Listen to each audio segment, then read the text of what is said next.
Nasir seven में ओठा हाली पोटा तकरार ताकत थियल जवान जमशेद जो लाश अड़ियल वाह वटि रखी धरणो है पियो। संदसि वासन इंसाफ़ जो मुतालबो कयो आहे। वधीक रिपोर्ट करे रहियो आहे सेवन मां रियास हुसैन जमाली। जी नाज़रीन, ज़मीन के मामले तां ओठा बिरादरी जो नौजवान जमशेद के जो क़त्ल किया है, ओठा बिरादरी जिन जो लाश इंडस हाईवे ते अड़ल वाह वटि रखी करे एहतजाज मुज़ाहिरो किया है। एहतजाज के 24 कलाक गुज़रिया आहिनि।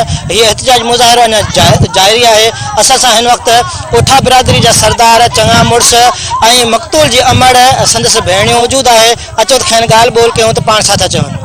इहो नूर नबी आई सजण आई जो भाउ थियो, पर जेके ई आहिनि मुंहिंजे भाउ जा ऐं मुंहिंजे पुट जमशेद कातिल भरिया वञनि।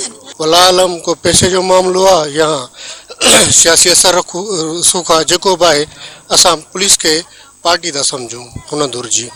असांजो भाउ न ढिड़ी उमिरि में मारियो अथनि, रुको असांजो कातिल भाउ जा वधनि ऐं मुंहिंजे भाउ जा कातिल वधो।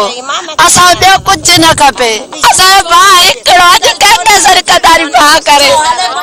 ऐं इहा उमेद थो रखां ओठा बिरादरी में त इलेक्शन में वोट जेको उनखे कोन ॾींदा, जेको बि वस में हूंदो इंशाअल्लाह उनखे वोट न मिलंदो। ऐं इन खां अलावा असां जेके हिननि ते ओताकुनि ते जेके चकर कटिया आहिनि, हर 10 ॾींहं जी सुनवाई थींदी आहे कोर्ट जी, हर 10 ॾींहं हिन जे ओताक ते वियाऊं। हिन खूनरेज़ीअ खां पहिरीं त अमान जो मसइलो लॻो पियो आहे ऐं खूनरेज़ी थींदी।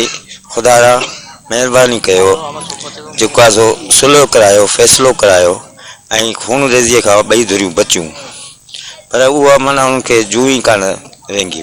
असांखे धमकियूं दड़का, हिकिड़ो असांजो नओं जान मारियो अथनि, ॿियो मारियो अथनि, छो मारियो अथनि? कंहिंजे चवण सी सिकंदर साहब खे असीं लाॾा ॻाए वोट ॾियूं, असीं हुन जूं सरबराहियूं कयूं, हुन जे लाइ छा कयूं? छो न असांजो इंसाफ़ थो करे? सॼण हाले पोटो नूर नबी, छो असांखे सॼण हफ़ीज़ इहे कातिल असांजा जमशेद जा उस जा वधियो वञे।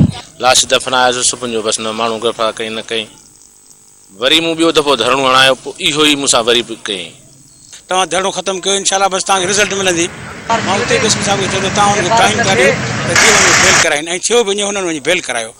हींअर बि जेको आहे सो एसपी साहिब खां का ॻाल्हि लिकियल कान्हे का, ऐं सभु दल साहिब खे बि ख़बर आहे त हुननि जी पोजीशन किथे आहे, पर पोइ छाजे करे हुनखे गिरफ़्तार नथा कनि, इहा सम्झ में असांजी ॻाल्हि कान थी अचे।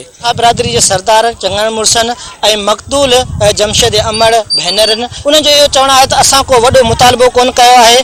असांखे 24 कलाक थिया आहिनि जो असां मक़तूल जो लाश रखे वेठा आहियूं, पर हीअ मुराद अली शाह ऐं PPI में सदा सिकंदर राहपुट तक हुअण बावजूदि इंतज़ामिया असां सां हिन वक़्त ताईं को बि राब्तो न आहे कयो। उहे हिते मुख़्तलिफ़ रोडनि ते जेको आहे एहतजाज मुज़ाहिरो कनि, जेसिताईं कातिल गिरफ़्तार नथा थियनि। कैमरामैन सिराज जमल सां गॾु रियास हुसैन जमाली, धरती TV 7।